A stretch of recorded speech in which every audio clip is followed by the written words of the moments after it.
Cruz Alta Cidadão traz hoje um problema que não é tratado de forma adequada pela sociedade.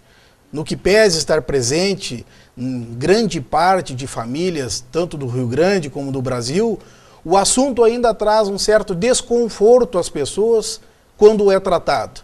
O tema de hoje é drogadição e para isso nós vamos iniciar o programa mostrando um VT sobre o que é a realidade deste problema social.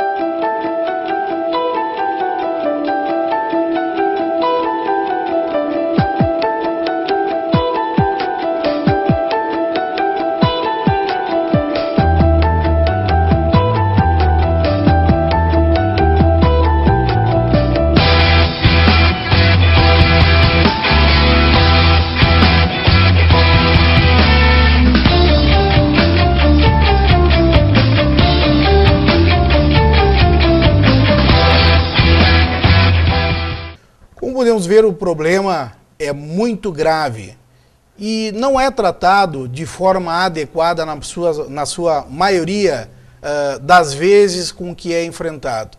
Nós estamos aqui hoje para falar sobre o assunto com o delegado Cristiano Alvarez, com a presidente da Associação Jesus de Nazaré, Sinara Dornelles Machado, a psicóloga e responsável técnica Patrícia Lorenzoni Carboni, e o senhor Alexandre Barbosa, que é o coordenador terapêutico, ambos também trabalham na AGEM. Nós queremos dar as boas-vindas, queremos agradecer o desprendimento, a participação de vocês e ter atendido o convite do Cruz Alta Cidadão. E nós iniciaríamos conversando com o doutor Cristiano, no sentido, doutor, de nos dizer como é que é a atuação da polícia no que diz respeito à drogadição. Olha, Prevedelo, inicialmente obrigado pelo convite em estar representando aqui a Polícia Civil da nossa região. Eu já estou com 13 anos de atuação como delegado na Polícia Civil do nosso estado. Na realidade, o entorpecente ele sempre existiu, o consumo sempre existiu, o tráfico sempre existiu. Mas, em especial em Cruz Alta, desde o ano de 2008 é que a polícia realmente começou a sentir os efeitos das drogas, em especial do crack, no dia a dia e nas ocorrências policiais.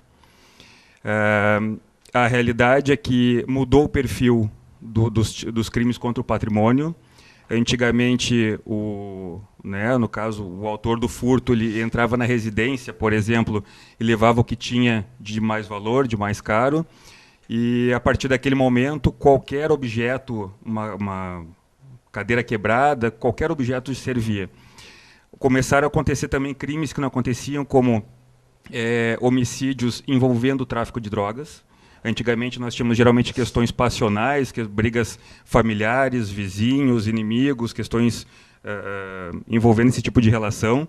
E, a partir, então, desse momento, começou a se verificar diversos fatos envolvendo o consumo, o tráfico, o não pagamento de dívidas, geralmente os motivos dos crimes. A Polícia Civil, que é a polícia judiciária, a polícia que faz as investigações dos casos, desde aquela época se preocupou então com a elucidação e com o envolvimento e a repressão desses crimes. Em especial, o trabalho da Polícia Civil é direcionado à questão do tráfico de entorpecentes, o combate ao tráfico, as suas origens, a forma como ele acontece, como se distribui o entorpecente dentro do município. E, sim, diversas ações foram realizadas desde aquela época, diversas prisões têm acontecido, fizemos várias operações, 30 presos em uma operação, 10 presos em outra.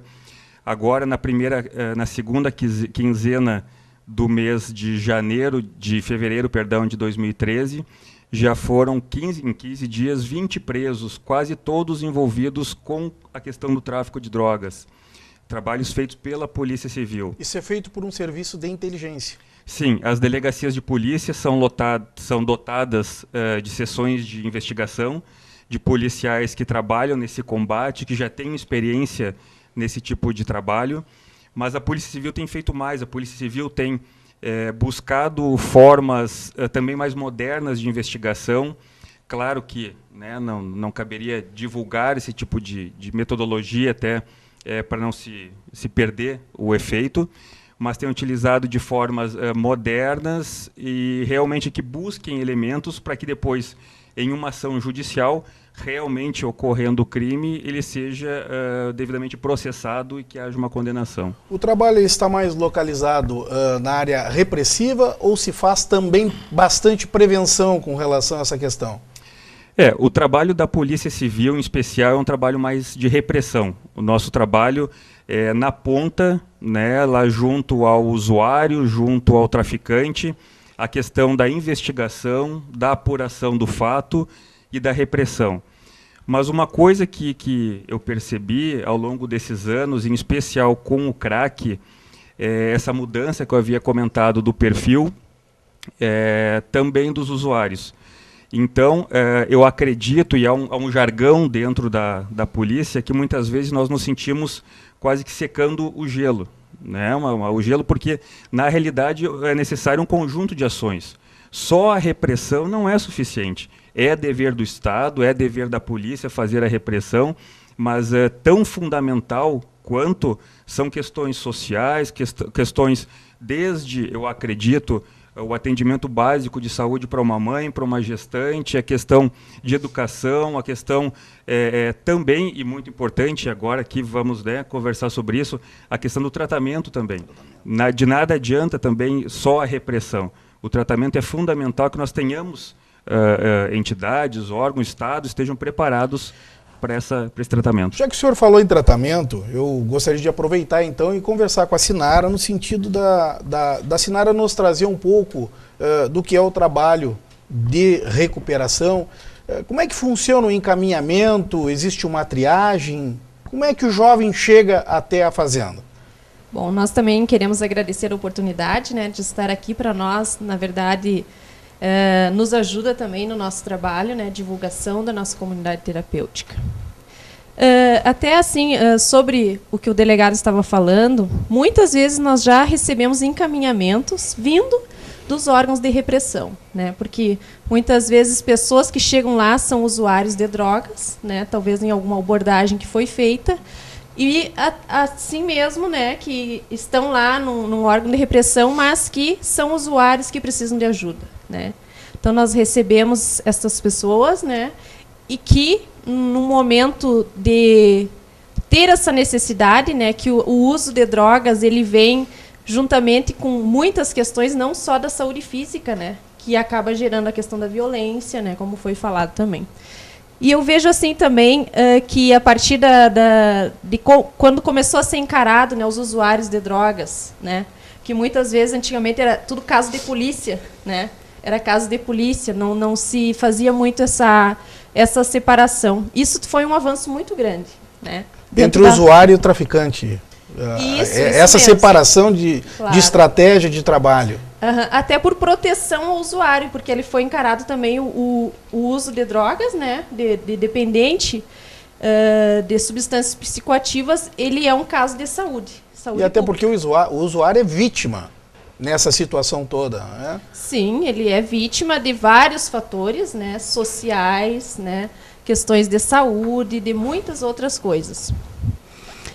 Então, a pessoa que nos procura para buscar o tratamento na comunidade terapêutica, nós, primeiramente, né, nós orientamos sobre alguns requisitos para internação na comunidade, que são exames médicos, para ver como que está a condição física da pessoa, né, analisamos se é realmente um caso para tratamento em comunidade terapêutica, né, porque muitas vezes a pessoa também já tem outros transtornos mentais também, né? Já está bem afetado, digamos assim, né?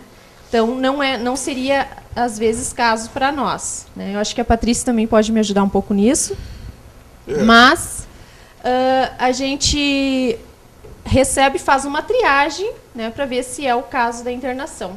E a internação na fazenda é voluntária? Ela é voluntária e também involuntária às vezes, né? Quando ela oferece riscos, tem casos já através de medidas judiciais que a pessoa chega lá. Patrícia, a internação, na sua maioria das vezes, ela é voluntária. E seria importante realmente que ela seja voluntária, até porque parte da vontade, né, do paciente em mudar aquela realidade. Mas como nós vimos no VT, o usuário tem essa condição, ele consegue alcançar essa condição de realmente buscar ajuda e ter esse domínio no sentido de buscar uma recuperação? É uma questão delicada, né? Eu acredito que muitas vezes a família tem sim que intervir, né, e encaminhar para uma internação, né, mesmo que seja contra a vontade dele. No caso, para uma desintoxicação. Lá na comunidade a gente recebe casos até vindo judicialmente, né, mas nós não trabalhamos com retenção. Então, mesmo que ele esteja ali, né, contra a vontade dele, se ele quiser ir embora, ele vai embora, né, porque nós não vamos segurar ele lá. Lógico. Não há uma compulsão, não é compulsório, então. Exato. Ou seja, por mais que haja uma determinação judicial, ele vai ficar lá se ele tiver vontade, realmente forças para ficar lá. O que a gente vai fazer, junto com esses exames laboratoriais que são feitos, né, a gente faz uma investigação também no sentido do que ele tem de ordem judicial, porque a maioria vem com questões judiciais.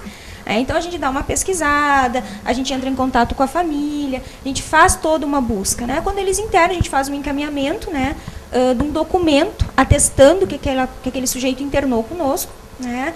Na saída dele também é comunicado. E aí não é mais um problema nosso. Se ele foi enviado judicialmente e ele quis sair, né, ele quis desistir do tratamento, a gente só comunica, né, o juiz de que ele está saindo do tratamento, né? E essa parte da triagem, né, do encaminhamento, de como eles veem, passa sempre por mim. Então, essa questão dessa triagem, dessa seleção daqueles que podem fazer parte do grupo na comunidade e quem não pode, precisa de uma avaliação minha também. Muitas vezes, algumas famílias usam a comunidade terapêutica como depósito. Eles querem se livrar do problema e nem sempre o problema vai dar para a gente auxiliar. Então a gente precisa distinguir bem isso. E a gente precisa trabalhar com a família.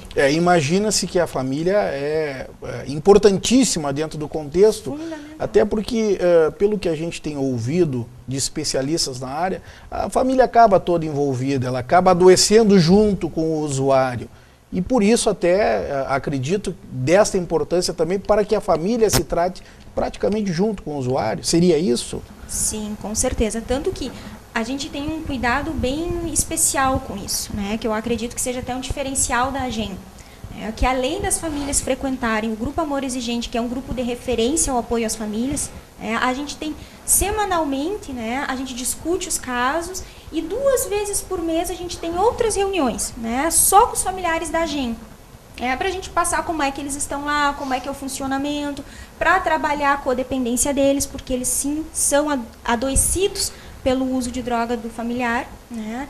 E conhecendo melhor, essa proximidade ela é bem importante para a gente, porque a gente conhecendo melhor a realidade, a dinâmica familiar, a gente lá dentro, com o residente, pode trabalhar com ele, para que ele entenda o funcionamento da família, porque uma hora ele vai sair de lá e ele vai voltar para onde?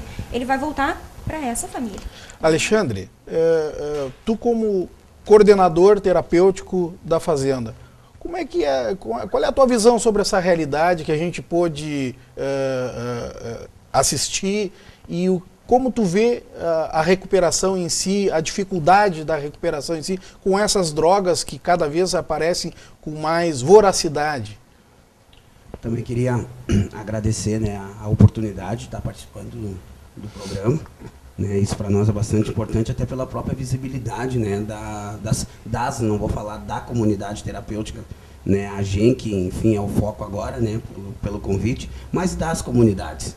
Né, é um trabalho que existe já há um bom tempo, né, no Rio Grande do Sul. Até para título de informação, o Rio Grande do Sul é o estado que mais tem comunidades terapêuticas no Brasil, né, tem mais grupos de apoio no Brasil também, né, e esse trabalho é muito forte. Né, e desde que que eu trabalho com recuperação, que vai completar 12 anos, tive acompanhando toda essa mudança, né? Toda essa mudança de principalmente essa velocidade, né, que o CRAC trouxe para dentro das comunidades terapêuticas, e aonde também, né, como coordenador terapêutico, a gente teve que fazer muitas mudanças até dentro da equipe de trabalho, né, em termos de curso, em termos de capacitação.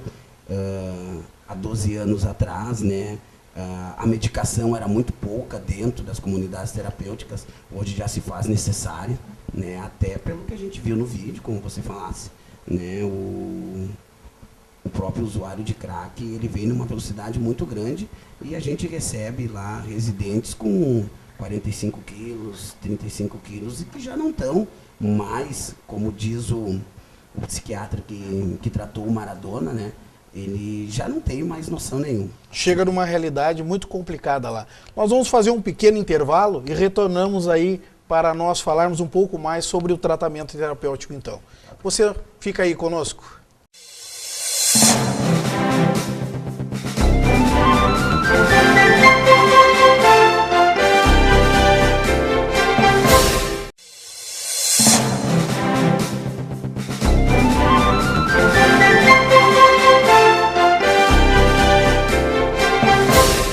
Voltamos com o Cruz Alta Cidadão. No programa de hoje estamos tratando do tema drogadição. Assim como a comunidade terapêutica masculina, Cruz Alta também tem uma comunidade terapêutica feminina e que alcança também o tratamento para usuários, então, femininos. Esse trabalho que vem sendo desenvolvido pela comunidade feminina, nós vamos abordar num segundo momento. Vamos trazê-los aqui também para falar um pouco de como é o tratamento para o segmento feminino. Nós vamos passar agora um VT para um pouco mais de informação sobre essa questão de drogadição e você acompanhe conosco. Nas últimas décadas surgiram drogas novas e com potencial de destruição muito maior. Drogas que, além de doenças e dependência crônica, causam mortes mais imediatas e de milhares de pessoas em todo o mundo. Além dessa estatística, dessa dor e desse prejuízo, a droga é responsável pela violência e insegurança que infelicita até pessoas e famílias que não têm nada a ver com ela. Afinal, quando um dependente não tem condições de comprar drogas, todos sabem, eles assaltam, roubam e matam para adquiri-las. Esta violência fez com que 80% dos crimes cotidianos dos países do Ocidente e da Ásia tenham como causa as drogas. E mais de 90% das mulheres presas têm como causa o envolvimento com o tráfico de drogas. Cocaína, maconha, heroína e êxtase são as mais consumidas, sendo a cocaína a mais destacada porque, além de ser usada diretamente, é a matéria-prima para a fabricação de outras drogas altamente consumidas e com efeitos mais fortes e graves que ela própria, como merla, crack e o mais recente, o oxi. Drogas que, para serem fabricadas, além da cocaína, ainda contém ácido sulfúrico, querosene, cal virgem, amônia e água destilada, ou seja, um mortífero e venenoso coquetel que destrói todo o corpo humano.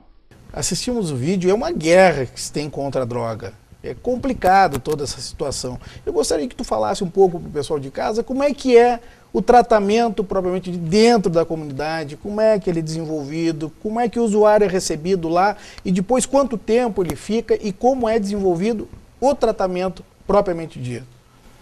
Bom, as comunidades terapêuticas elas trabalham num tratamento de 9 meses, né? A nossa comunidade trabalha no tratamento de 9 meses, que é a comunidade AGEM, ela é afiliada à FEBRAT, né? Federação Brasileira de Comunidades Terapêuticas. Isso para nós é bastante importante porque a gente tem esse aval, né, do presidente, a gente tem esse aval principalmente dos órgãos que mantêm as comunidades, né? Então isso não é um trabalho inventado por nós, né? É um trabalho muito sério, né? Agora no mês de abril, até para citar para vocês, a gente vai participar do encontro de graduados, que são as pessoas que já passaram pelo tratamento de 9 meses, né? Então, eu trabalho na coordenação terapêutica, faço o acompanhamento dos monitores da equipe de trabalho e também faço o acompanhamento dos residentes dentro da comunidade. A gente tem a base que é oração, trabalho e disciplina, né? A gente trabalha com setores dentro da comunidade, são os próprios residentes, né, que fazem, né, o movimento geral da comunidade. Então a gente tem o setor cozinha, a gente tem o setor animais, a gente tem o setor horta. Estamos pensando, né, junto com a presidente, junto com toda a diretoria, de a gente fazer um curso profissionalizante na área da marcenaria. Estamos procurando isso também.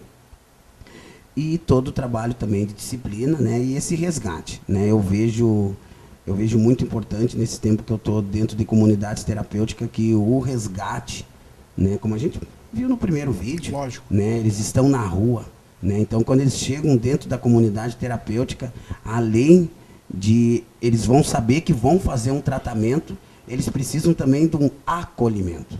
Isso é bastante importante. Eles vão em busca de um resgate, na realidade, de valores que são perdidos em virtude do uso da droga. Valores perdidos, né? E alguns que nunca foram aprendidos. Né? Porque a gente tem famílias bem desestruturadas. Então, a gente tem sujeitos lá que não tiveram a referência de valores. Né? E isso é importante frisar. E quando eles chegam até, eles não vão em busca disso. Porque eles vão em busca de parar com o uso. Mas a gente sabe, né, toda a nossa equipe, a gente trabalha que só parar com o uso, né, só terminar com a substância para nós não é válido. Então a gente resgata todos esses valores, né, a gente repassa até para residentes, né, que nunca disseram muito obrigado, um com licença ou um por favor. Né? Então a gente resgata essa disciplina neles, a gente resgata também a autoestima, né, nessas pessoas, porque eles chegam, né, até por decorrência do crack, hoje, né, eles chegam totalmente desestabilizados. Prevedelo, até é muito importante essa questão dos valores. Me lembrava agora de uma situação, de um caso onde que nós tivemos aqui, um trabalho que foi feito, havia uma família em que toda envolvida com o tráfico de drogas, e o que chamou muita atenção dos policiais e que chocou bastante, foi uma menina de 9 anos, né, que ao se aproximar o viciado, o usuário, no caso era a filha do casal, ela já perguntava, tu quer pó ou tu quer pedra? Então essa questão dos valores, uma criança, 9 anos, o que ela diz foi o que ela aprendeu em casa. Os valores que para nós são alguns, né, e no caso para ela eram totalmente diferentes. A realidade é muito mais dura do que realmente se tem conhecimento. Muito mais dura, e foi muito chocante, isso foi documentado, isso foi realmente isso foi preocupante para nós policiais, porque a que ponto, né, um pai, uma mãe deixa que uma criança tenha acesso livre assim ao entorpecente, a esse tipo de relação com a droga. Então essa questão do resgate dos valores é muito importante. Aí tem a ver com a estruturação familiar que a Patrícia estava comentando, Patrícia, do acompanhamento também com a família. Exato. Que normalmente existe uma desestruturação familiar. Bastante, né? Os nossos casos, a gente tem muitos desses, né? Que o pai é usuário, a mãe é usuária e traficantes, então a gente fica com as mãos atadas, né? Então o que a gente tenta fazer, né? A gente tenta com que eles sintam o grupo de residentes, os monitores, né, a equipe da GEM como a sua nova família. Né? Porque se ele voltar para aquela realidade, ele vai voltar a usar droga. E outra coisa que a gente nota bastante dentro da comunidade terapêutica, que nós temos o dia de visita, né, que é no primeiro domingo do mês, onde os familiares, né, do residente vão lá para visitá-lo e conversar, ajustar algumas coisas, né? E a gente vê também o comportamento das crianças, né, nos primeiros meses. A gente diz que são crianças, né? Mas assim que as crianças ficam muito afetadas também pela doença, né? Então a família toda, né, acaba sintomatizando, né, aquele problema. Então é uma mudança assim que a gente vê depois o quanto as pessoas vão mudando. É gratificante para nós, né? De ver que estabilizar aquilo ali, adquirir novos comportamentos. Né, isso vai gerando em toda a família, né, uma mudança de comportamento. Se tem conhecimento também que há uma preparação do usuário para ir para a fazenda, quando é a internação voluntária, tem um trabalho do amor exigente, que é feito essa triagem, uma preparação? Como também a gente já havia falado, assim, houve grandes mudanças também, mas há uns 10 anos atrás, para se entrar dentro de uma comunidade terapêutica, para te ingressar na comunidade terapêutica, tu tinha que frequentar 8 reuniões de amor exigente. Né? Então, não era, nenhuma comunidade receberia esse residente se ele não tivesse sido preparado no amor exigente. Preparava-se ele e a família. E a família, né? Mas, e hoje o que a gente vê? Com essa questão do crack, às vezes a pessoa está com risco a si próprio ou a família, então a internação ela tem que ser o quanto antes. Urgente. Urgente. Né? Então nós vamos deixar de atender, né, às vezes aquela pessoa que está oferecendo risco a si e aos outros, né, podendo acolhê-lo, deixar, né, num lugar tranquilo, claro que vai ter dificuldades também, mas as coisas mudaram também, né? Mas a família, para visitar o residente, ela tem que participar das 4 reuniões durante um mês para poder visitar. E há uma resistência muito grande das famílias. Do envolvimento da família. Do envolvimento. E até porque assim a gente vê que a família às vezes está cansada, né? Já ocorreu mais de uma internação, ou ele já desistiu, né? O cidadão já está, né, também num processo, às vezes, que a família não acredita mais. Então a gente entende também o lado da família, mas só que não vai haver resultados se a família, né, talvez seja essa hora. Agora vai dar certo, né? Então a gente sempre tem que ter essa esperança, né? Mas a gente também vê o lado da família que às vezes está mesmo cansada, né? E já ocorreu casos lá com nós de a pessoa não tem ninguém. A família já abandonou, mora em outra cidade, foi embora, não quer mais saber, já diz assim, ó, não adianta me procurar, não adianta nos procurar, nós não vamos ajudá-lo, vocês querem, né? Mas nós não queremos mais saber. E existe uma ligação de apoio, de trabalho entre a polícia e as comunidades terapêuticas? Existe um encaminhamento? Já aconteceu de usuário ir procurar a delegacia, ir lá, buscar ajuda lá? Já aconteceram situações bastante tristes, eu diria, nesse tipo de envolvimento com entorpecente. Eu me recordo de pais virem procurar a polícia, na verdade, não como uma forma repressora, e sim um pedido de ajuda, né? Um pedido de salvação, e relatando questões, e não só, e aqui a gente não deve, obviamente, se reportar somente a questões socioeconômicas, se é pobre ou não, nada disso, especialmente a questão do crack, eu me refiro mais uma vez, que eu acho que é extremamente terrível essa droga, tem afetado muitas famílias, pais de família que sempre vinham com uma conduta normal, correta, filhos, estudantes, acabam se desestruturando, a família toda se desestrutura e realmente procuram, já fui procurado diversas vezes, outros colegas delegados também, e na medida do possível temos tentado fazer os encaminhamentos, né, até os pedidos de encaminhamento, e o objetivo sim é aumentar esse leque, aumentar essa possibilidade, ainda mais agora que nós falamos disso, né, dessa necessidade, dessa integração em todos os órgãos.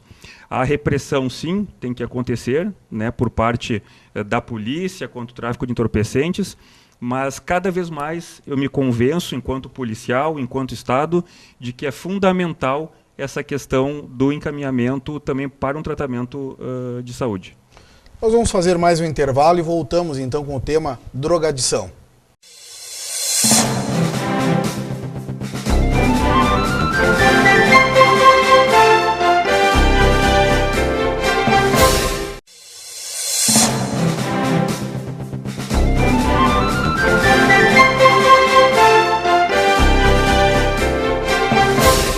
Voltamos com o programa Cruz Alta Cidadão. Estão aqui comigo hoje o delegado de polícia Cristiano Alvarez, a presidente da AGEM, Sinara Dornelles, a psicóloga Patrícia Carboni e o coordenador terapêutico Alexandre Barbosa. Nós vamos passar um VT agora sobre drogas lícitas e depois nós retornamos para conversar sobre o assunto com o Alexandre. As consideradas lícitas destacam-se o álcool e o tabaco. Porém, mesmo lícitas, as bebidas alcoólicas são responsáveis pela maioria dos acidentes e mortes no trânsito em todo o mundo E o cigarro não fica atrás. Mata mais pessoas que todas as guerras, além de ser o maior causador de câncer em todo o planeta.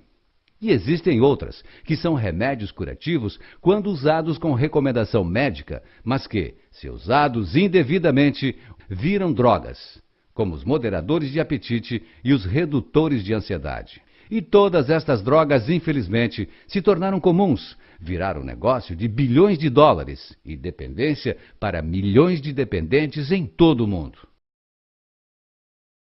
Os especialistas declararam há alguns anos que elas são o mal do século. Drogas lícitas. Quem de nós já não teve contato com algum tipo de droga destas dito lícitas? Alexandre, poderia dizer para nós se seria verdadeiro dizer que as drogas lícitas são a porta de entrada para as drogas ilícitas?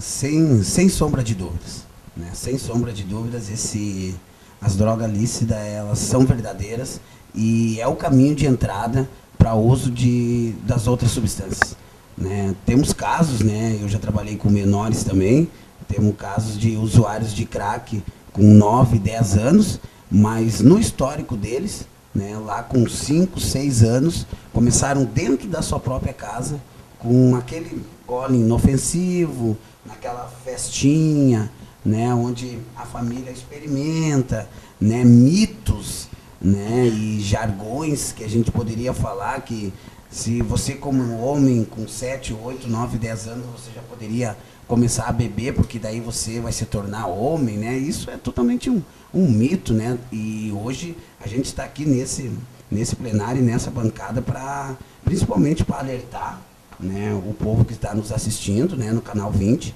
que as drogas de porta de entrada hoje, né, são o cigarro e o álcool. Recentemente agora, né, eu fui num supermercado, aonde, que por surpresa, né, vi alguns jovens comprando um kit, né, aonde tinha uma destilada, do lado grudado, um Red Bull e um copinho em cima. Fiquei impressionado porque ali eu vi, né, não posso dar esse diagnóstico, né, mas ali eu vi futuras pessoas que, de repente, se não forem bem orientadas, né, vão ser futuros usuários, porque a gente sabe, a gente tem relatos, né, dos nossos residentes também que começa assim. Essa é a porta de entrada, essa é a locomotiva que aos pouquinhos vão engatando os outros vagões.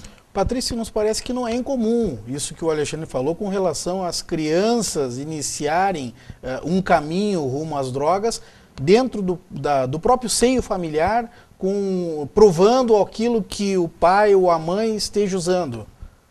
Como é que é tratada essa questão toda de uma visão da psicologia? Com certeza, né? Começa-se em casa, né? E a gente, lá dentro da comunidade, a gente sempre tenta trabalhar com os residentes, né? Que não é a família dele que vai mudar, né? É ele, né? É ele que não conseguiu dar conta, né? Na minha opinião, sendo lícita ou sendo ilícita, não importa, né? O que importa é o que faz com que aquele sujeito precise daquela substância, seja ela qual for, né, para viver, né? Então essa é uma questão que eu acho que tem que ser pensada, que tem que ser analisada. E eu acho também que a gente tem que observar assim que tem pessoas que têm condições de, digamos assim, usar eventualmente, né, fazer o uso eventual, de tomar uma cerveja, de uma hora ou outra, né, de repente fumar, né, digamos assim. O uso socialmente, né? O uso socialmente, né, ou também das drogas ilícitas, né.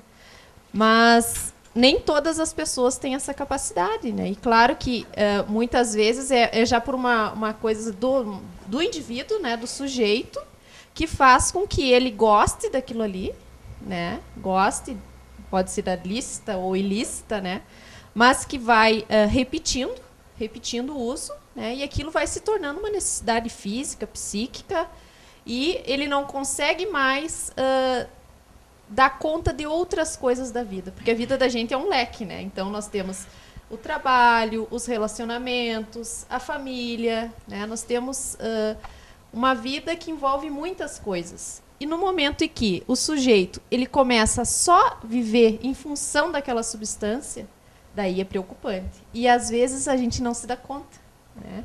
Então, para ti se dar conta de que tu tá dependente daquela substância, demora um tempo às vezes, né? Então às vezes uma vida. Uma vida, né? Às vezes tu não se deu conta que tu fez mal, tu acha, mas o fulano ele não faz mal para ninguém, ele só faz mal para ele mesmo, né? Ele é uma boa pessoa. Mas nós temos que pensar que aquela pessoa ela tem direito de viver bem, né? Então nós vamos deixar porque ela não está fazendo mal para mim, eu não vou tentar ajudar ela. Então, às vezes, quando a pessoa se dá conta, já é até tarde demais, ela já está comprometida fisicamente. E não só a questão da própria pessoa, da saúde pessoal, mas falando agora do lado policial, do lado de registros de ocorrência, é muito grande o número do envolvimento, principalmente do álcool, nos registros de ocorrência.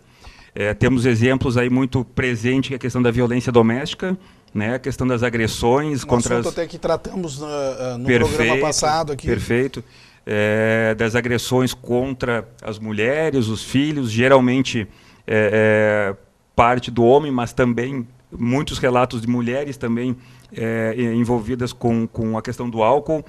Menores infratores, quando apreendidos em ocorrências policiais, também tem essa questão do álcool presente na sua realidade.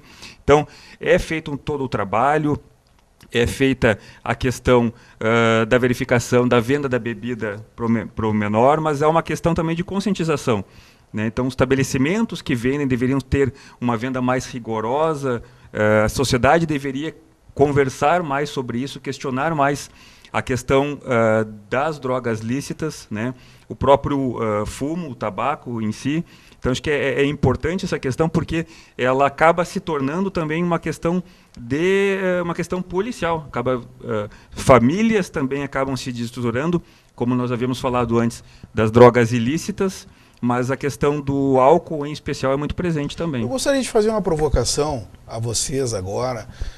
Nós temos visto, através da mídia, que São Paulo e Rio de Janeiro já adotaram uma sistemática de internação compulsória. Nós não temos notícias se o Rio Grande do Sul também está se organizando nesse sentido. Sabemos que existe a possibilidade da internação compulsória quando há provocação ou da autoridade, no caso o Ministério Público, ou mesmo da família, que pode encaminhar um pedido junto ao Judiciário e levar, então, de forma compulsória, o usuário a um tratamento. Mas nós sabemos também que esses tratamentos, normalmente oferecidos pelo Estado, eles são bastante precários, ou seja, eles são de uma temporalidade pequena e que pouco resolvem. E aí eu gostaria de saber de vocês, especialmente da Patrícia, como é que você encara a internação compulsória, como é que a comunidade terapêutica encara a internação compulsória? É delicado, né, mas é necessária, né, porque quando o sujeito ele já não consegue mais discernir entre o certo e o errado, alguém precisa intervir. E é a função da família intervir. Né. Ele até pode manter a lucidez, né, mas não a coerência em relação às suas coisas.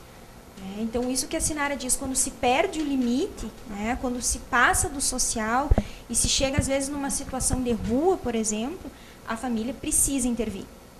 Então é fundamental, a comunidade aceita, né, faz todo esse trabalho, mas aí o que a gente procura fazer? A gente procura fazer com que ele se conscientize, né, que realmente ele precisa, né, desse trabalho. Então geralmente vai passar por uma desintoxicação, que realmente, como tu disseste, é um período muito curto, 21 dias, 30 dias no máximo, e aí ele é retirado da clínica de desintoxicação e levado diretamente para a comunidade terapêutica.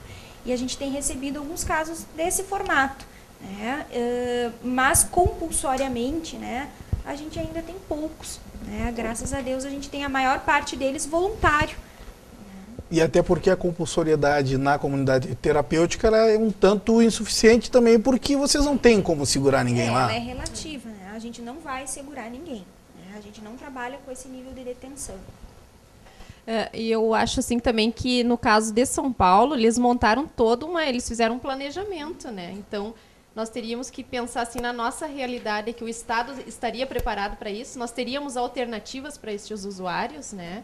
Porque a comunidade terapêutica, no caso, ela é um órgão, né, não governamental, né? Claro que temos parceria com o poder público, mas se ele se resolvesse, né, fazer essas abordagens que estão acontecendo, de internações com todos que estão por aí morando nas casas abandonadas, né, utilizando, né, com certeza nós não teríamos lugares para atender essas pessoas, né? Então teria que realmente fazer um planejamento, porque o Estado ainda está, digamos que, aprendendo e engatinhando nessa realidade. A participação do Estado é muito pequena ainda. Muito pequena. Eu até me vanglorio assim, que nós, da Amor Exigente e comunidades terapêuticas, nós estamos um pouco mais na frente. Seria necessário toda uma reavaliação, então, do quadro, daquilo que é feito hoje. Sim, nós recebemos muitas vezes até críticas, né, de algumas formas, as pessoas do formato, né, mas nós estamos aí com índice, né, as comunidades terapêuticas têm um índice bom, o Amor Exigente recupera muitas famílias, né, então, por favor, né, o setor público consiga, né, também nos acompanhar, estar presente e nos ajudando, porque a responsabilidade é compartilhada, né, nós não daremos conta. Nós não daríamos conta, nós precisamos aí, as compulsórias são importantes também, como já foi falado, mas nós precisamos realmente evoluir. E quando se fala, doutor, em compulsória, né, logo vem, né, na visão da família, bom, agora eu me livrei do caso, como a psicóloga já falasse, né, não, agora é com o poder público, agora é com o juiz, agora o caso não é meu. E não é bem assim. Sabe? E eu acompanhei, né? Eu estou sempre bem ligado a essa, né? Eu acredito que a informação, né? Ela e isso que a gente está fazendo aqui é um método de informação ao público também. E eu acompanhei desde o começo, os primeiros debates da compulsória lá na cidade de São Paulo. Vi, né, ao vivo, quando o pessoal foi lá, até a título de informações, morreram gente, né? Não sei se vocês conseguiram acompanhar. Né? Morreu gente quando foram atravessar a rua, o pessoal saiu correndo, né? Só que eles estão começando agora já a ver aonde que estão as famílias, para onde que vai, né? O tempo de internação é curto, né? É apenas uma desintoxicação. E agora, o que fazer? São Paulo também e Rio também, o tempo de internação é curto. É muito próximo daquilo que é feito aqui no estado, então sem essa mobilização toda. Isso. O tempo dentro dos hospitais psiquiátricos ou das alas de dependência química dentro dos hospitais gerais não passa disso.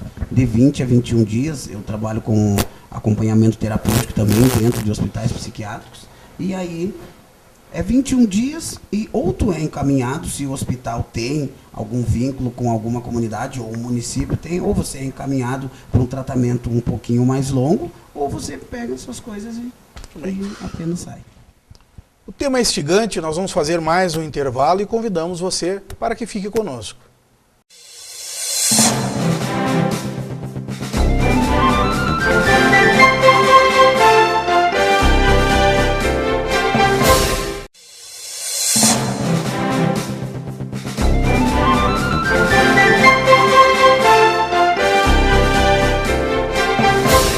Voltamos com o programa Cruz Alta Cidadão, com o tema drogadição.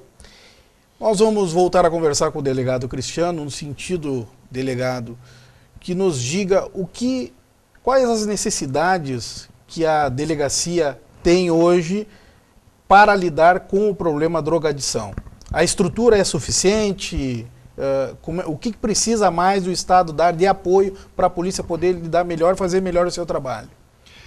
Bem, gostaria de aproveitar a oportunidade para agradecer o convite para essa possibilidade de esclarecimento junto à nossa comunidade, especialmente a nossa comunidade regional.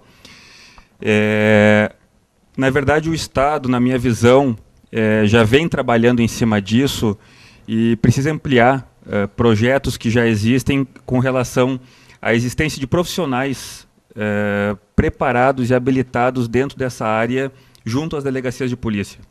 Nós já temos em outras questões, em outros projetos profissionais da área da saúde e também psicólogos que acompanham dentro das delegacias de polícia as demandas da comunidade, para que se possa interagir aquela pessoa que vem procurar a delegacia de polícia, que seja feita uma espécie de uma triagem. Às vezes não é necessária a intervenção do Estado polícia, e sim um tratamento, uma orientação da comunidade, ou daquele usuário, aquele cidadão que procura o órgão do Estado para esse acompanhamento. Então eu acredito que de parte da repressão, de parte do trabalho de investigação em si, temos obviamente nossas dificuldades, em especial a falta de pessoal, mas temos, dentro do possível, atendido essa demanda, especialmente aqui na nossa região. Isso, né, demonstrado pelos nossos próprios números, prisões que vêm acontecendo. Mas eu acredito que pode haver, sim, por parte do Estado, uma dedicação um pouco maior aos usuários de entorpecentes, de drogas lícitas ou não lícitas, que vêm recorrer à delegacia de polícia. Nós colocamos a palavra à disposição à presidente da AGEM, então, Sinara Dornelles, no sentido, então, que, de que forma a comunidade pode ajudar a Fazenda e quais são as necessidades hoje que existem lá e que a comunidade pode se aproximar exatamente para dar esse apoio.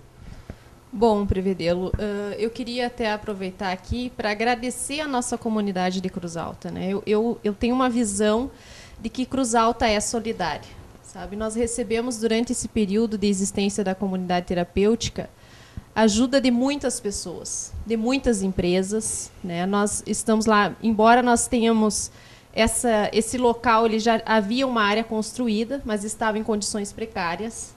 E a comunidade de Cruz Alta, no momento em que nós declaramos que tínhamos o desejo de abrir essa comunidade terapêutica, nos auxiliou, né, nos ajudou com doações, sejam elas em materiais de construção, em valores, né, financeiros, esteve presente conosco e está ainda. Nós estamos concluindo uma obra do novo alojamento, que terá capacidade para 24 residentes, né?